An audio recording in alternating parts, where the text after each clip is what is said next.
So this is very similar to approaching a girl by herself. The only difference is obviously now there's a friend there, right?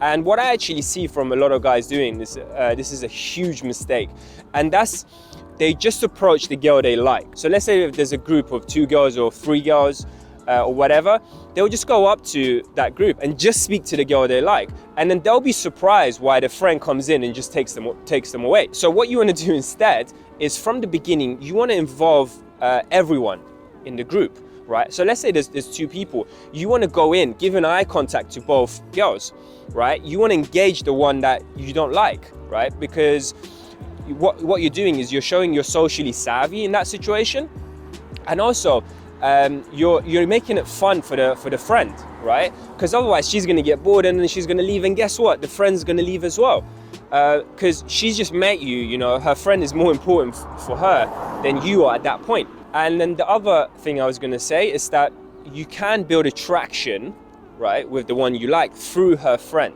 And the way you do this is, let's say you're in a conversation now and the girl that you like is not really talking that much. You go to the friend, oh, is your friend always this shy?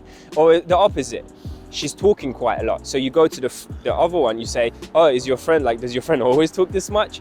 So this way you're engaging the friend, but at the same time making the girl that you like get attracted to you.